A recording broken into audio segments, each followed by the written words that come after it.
get myself some butter going. Stay put.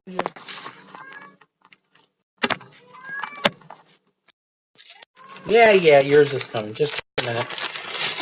I gotta put some butter in the thingy, my bobber bingy.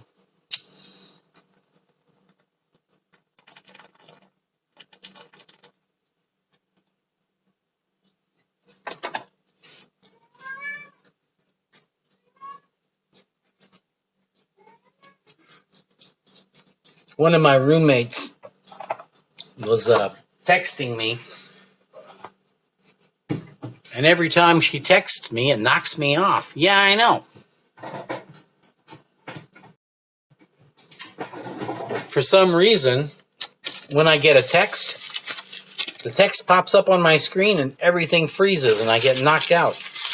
I'm going to have to ask the YouNow gang what the heck the problem is.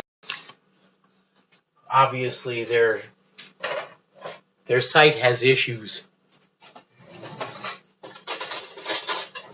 I mean, I'm on a Samsung Galaxy S8 Plus. You would think that this has got... I'm putting a little bit of butter in with my spaghetti sauce. You weren't with me earlier. I was making spaghetti.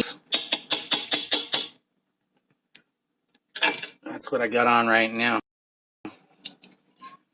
See? Yeah. Yum, yum, yum. See, that's why I really understand where you're at, dude, because I'm a foodie. I love to eat, you know. I've been cooking since I was, geez. My mother started me cooking when I was 10 because I was the oldest. And both her and my dad worked. So she taught me how to make meals so that every night when they came home from work, I would already have dinner made. You know, I'd have food on the table. And, you know, by the time I was, you know, mid-teens, I could make everything from baked chicken to pot roast to pork chops to liver and onions. And I hate liver. But, yeah, my mom was from England, so what mother says, you do. I think my mom was convinced that she had little maids and butlers. All right. Well, dude, it's beer 30, and I'm in Ireland, beside England. Oh, cool. Yeah. I love Ireland. You're on my bucket list. Yeah. In fact, I'm breaking out a beer. That's right. I tell my people all the time, there's no way you can be perfect. You know, I don't eat freaking salads and fruit and tofu all the time. I like all that stuff, and I do eat all that stuff. But I still eat all my cheeseburgers. I hit McDonald's. I like pot roast. I love pork chops. Hey, spaghetti and meatballs cooking tonight. I got steaks in there. I'm going to marinate for another night. You can still eat what you like to eat and lose weight. Portion sizes. That's what it comes down to. Seriously. If you want to hire me for a few hours, I guarantee you I'm worth every freaking penny. All right? I'll work Skype, and most everything I do is on Skype. All right? So you want to hire me to help you get that BMI down, we can do it. All right? Reach out to me on any of my links. Hit me up on my personal training page. If you fan me here on YouNow, I'll go ahead and give you an hour for free. So I do what I can. But I still got to keep a roof over my head. Got to pay the bills, especially to feed all these monsters.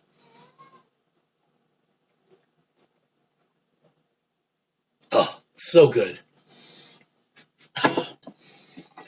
And alcohol. Alcohol is fine. Yeah, anytime, dude. It'd be great. Hey, Mohammed, glad you're back.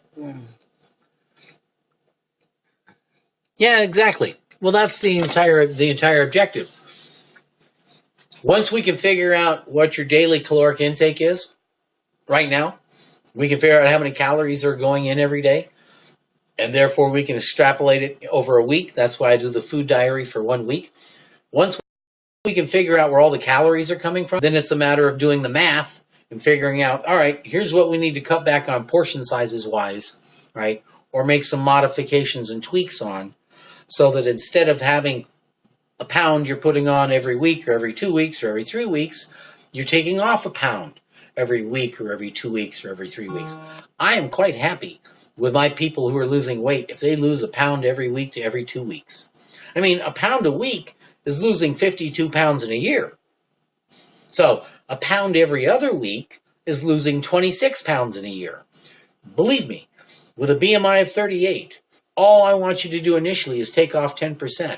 Whatever your kilograms are now, whatever stone you are at now, I want you to take off 10%. That should be your initial goal. Your first goal, 10%. I guarantee you take off 10%, you're going to have more energy, you're going to have more stamina, you're going to take a lot of pressure off of your pancreas as far as the insulin. So if you are pre-diabetic, we could possibly, hopefully get you off of that list. 100 kilograms and 6 foot. Yeah, you definitely need to work on the BMI there, because that's the number. Oh, hey Vito, how's it going? Yeah, the BMI is the number, to me, is the important one. That's the number that I care about. As your health coach and personal trainer, that is the number that really the only one that I find that's important. Yes, your weight's important, your height's important, but it's the combination of the two. The kind of weight that you're bearing on your frame. That tells me whether or not your internal organs are being put under stress. Your heart, very specifically, but also your liver, your pancreas. When you're carrying extra weight, right, one, you've got multiple kinds of fat. Subcutaneous fat, but the fat that is the scary kind, that's visceral fat. Visceral fat is the fat that accumulates around the internal organs. We have something called non-alcoholic fatty liver disease, NAFLD. You can go Google non-alcoholic fatty liver disease. That is what happens with people who are overweight and obese. They get visceral fat in around their internal organs. And that fat, when it accumulates around the liver, decreases the activity of the liver. It literally starts to strangle your liver, right? So that visceral fat on your liver creates its own disease, non-alcoholic fatty liver disease, and literally starts to kill that liver. Right now, non-alcoholic fatty liver disease is very high. It's up. And the incidence, the demand for liver transplants right now is higher than it's ever been. That tells me that's another surefire indication besides the obvious numbers. We have an obesity epidemic, not just in America, but it's global. As you point out, you're over there in Ireland, right? The global population right now, 7 billion people, 20% of the people on this planet are either overweight or obese. That's 1 out of 5. For the first time in history, more people are overeating than are undereating. Fact. If we could just figure out a way to redistribute those calories, it would be awesome.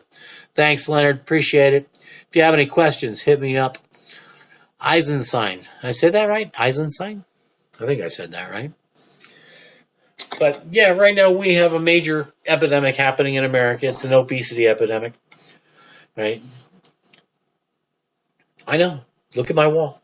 Take a look at my wall right now. Have a peek at the picture of me there at 252 pounds.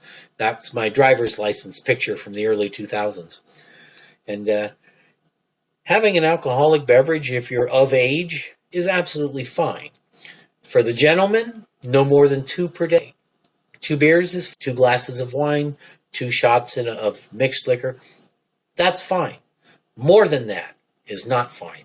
For the ladies, usually it's about 1 per day. That's fine. Beyond that, too much. Just a heads up.